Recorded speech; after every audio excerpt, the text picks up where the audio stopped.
La Sagrada Familia, esa obra monumental y bellísima de Antonio Gaudí, ese gran arquitecto cuya vida está en proceso de beatificación, va a ser finalmente inaugurada después de más de 100 años de trabajo por el Papa León en junio de este 2026.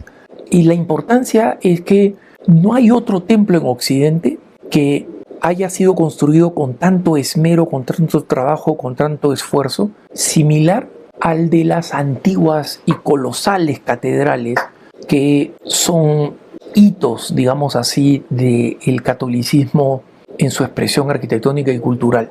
Y caí en la cuenta de la importancia enorme de la arquitectura para la buena celebración cristiana, hermanos, cuando leí recientemente el comentario hecho a una capilla moderna construida en Francia, ¿no? Después voy a explicar ese aspecto, pero hasta el templo más modesto puede ser embellecido con un poco de esfuerzo y de imaginación. Yo en Estados Unidos he visto la cantidad de templos construidos en la década de los finales de los 50, los 60 o los 70 y que son feísimos, ¿no? Y en algunos casos han habido rediseños radicales, pero en muchos otros no. Hubo ingenio simplemente para mejorar la calidad de la pintura, la belleza del arte al fondo, los colores que ayudaran el interior fuera más atractivo, más bello, más recogido, o la tonalidad de los colores. Y todo esto con más imaginación que recursos. Por supuesto con recursos, pero los necesarios, los indispensables. ¿Por qué? Porque los espacios, no es lo mismo rezar en un cuarto de cartón que rezar en una de las antiguas catedrales góticas, ¿no? Hay una inspiración ahí. Y por eso es que Dios mismo inspiró esa belleza artística. Y qué importante es que el arte religioso y la arquitectura religiosa respondan a esa necesidad, no a mis caprichos personales, sino a la belleza de que el arquitecto le debe a Dios y a la humanidad que va a participar de eso. ¿Y por qué digo esto, hermanos? Porque lamentablemente buena parte de la arquitectura contemporánea es una arquitectura influida por personalidades que desplazaron el papel público de servicio de la arquitectura a una expresión artística personal. El arquitecto dejó de ser la persona que sirve a la sociedad para crear espacios que hablen de la comunidad, que hablen de Dios, que hablen de la importancia que tiene cada uno de esos espacios que se están construyendo, para convertirse en expresión personal. Yo soy como un pintor, lo que importa es mi expresión. Aquí miren, me meto en aguas profundas de la arquitectura donde yo no correspondo, pues no soy arquitecto, no. Pero cuando estudiaba tendencias filosóficas, cómo iba cambiando la mentalidad de las personas y cómo iba cambiando, por ejemplo, la manera de entender la ciudad, ¿no? Cómo la ciudad era principalmente un lugar que tenía en su centro, según el diseño medieval, el templo y la representación del poder temporal, ¿no? Lo vemos en las tradicionales plazas de armas antiguas españolas, por ejemplo, y no solo en España, ¿no? En general en el occidente cristiano. Y cómo eso fue cambiando a una visión mucho más pragmática de la ciudad y cómo arquitectos específicos, ¿no? que son famosísimos, que tienen nivel, digamos, de culto entre la mayoría de los arquitectos, como Frank Lloyd Wright, por ejemplo, en Estados Unidos, y especialmente en Europa, Le Corbusier, ¿no? Este arquitecto suizo, francoparlante, realmente destruyeron el concepto de lo que significa construir, ¿no? Le Corbusier es el que convenció el uso del acero, del cemento, del vidrio, ¿no? De que la construcción debería ser más pragmática, y si es que había algo de arte, era el arte que el artista, que el arquitecto quería arrojarle, quería tirarle encima, ¿no? Como una cosa suya.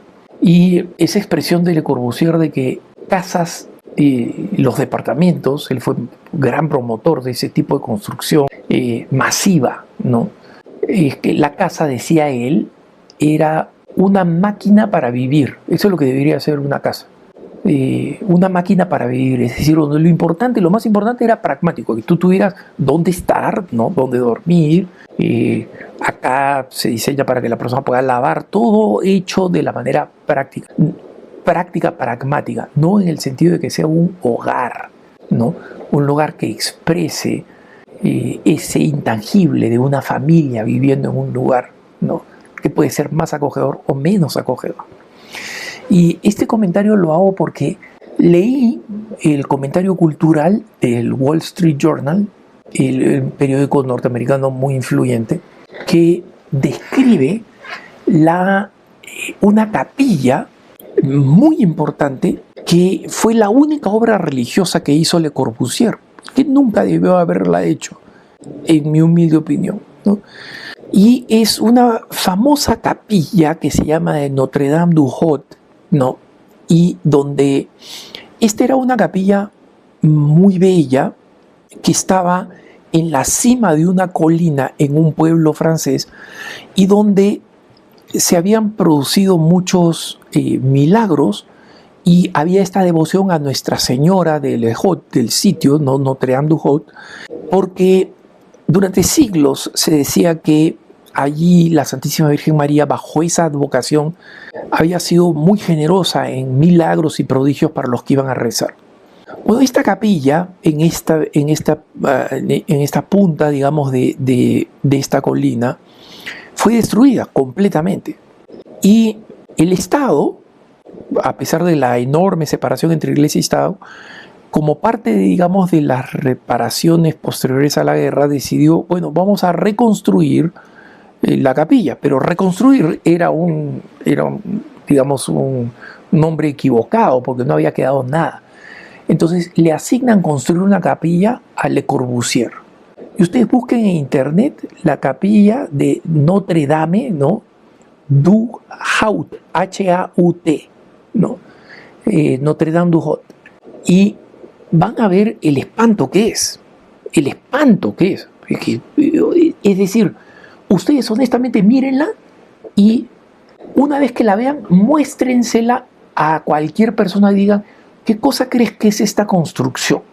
Y yo no creo que nadie va a decir, esa es una iglesia o una capilla. Van a decir, es un granero medio raro, ¿no? Van a decir cualquier cosa, un museo o cualquier cosa.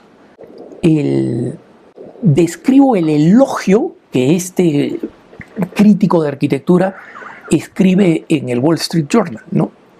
Y dice, juntos, el techo y la torre dan a la capilla una silueta cautivadora que puede sugerir cualquier cosa, desde una pictografía gigante hasta una escultura abstracta.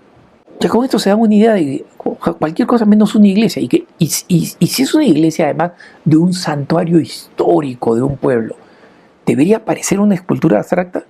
Y cuando comienza a describir el interior dice, dos capillas más pequeñas, una rojo sangre y la otra completamente blanca, contrastan con los tonos grises del interior, al igual que los vitrales y las ventanas pintadas a mano, que con caligrafía llaman a la Virgen solamente por su nombre, María. Efectivamente, escrito a mano en rojo, bajo la pared gris, y de forma torcida dice Marie, no María. Unos sencillos bancos ocupan una pequeña porción de este espacio, cuyo altar está respaldado por una ventana brillante que enmarca una cultura centenaria de la Virgen y el Niño Jesús. Como lo único que quedó en la imagen, ahí han creado una hornacina donde la Virgen original está puesta.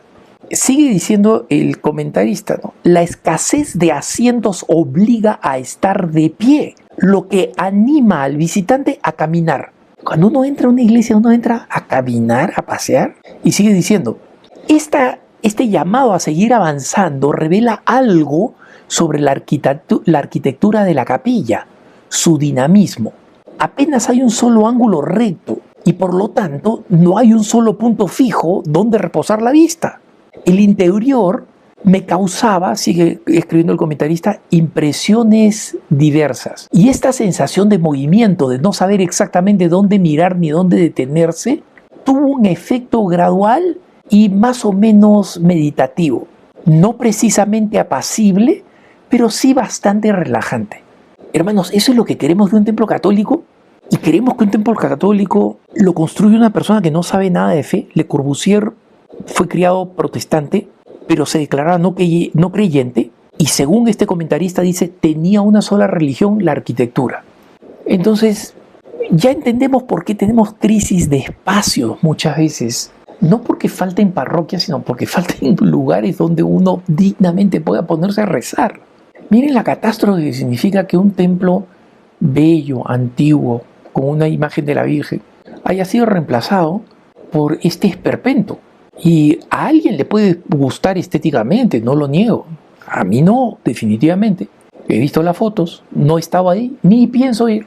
Y comparémoslo con Gaudí y el espacio que ha creado. Y las personas que tienen la oportunidad de ir a Barcelona, no dejen de visitar la Sagrada Familia. Y no como un museo, sino como un lugar de oración. Traten de ir a la hora de misa o cuando hay adoración del Santísimo Sacramento, especialmente después de junio, cuando esté inaugurada. Y veamos qué importante es el espacio y qué importante es que nuestra fe se haga cultura y defienda esa cultura. Porque si no, vamos a perder la cultura y vamos a perder la fe. Que tengas un buen día.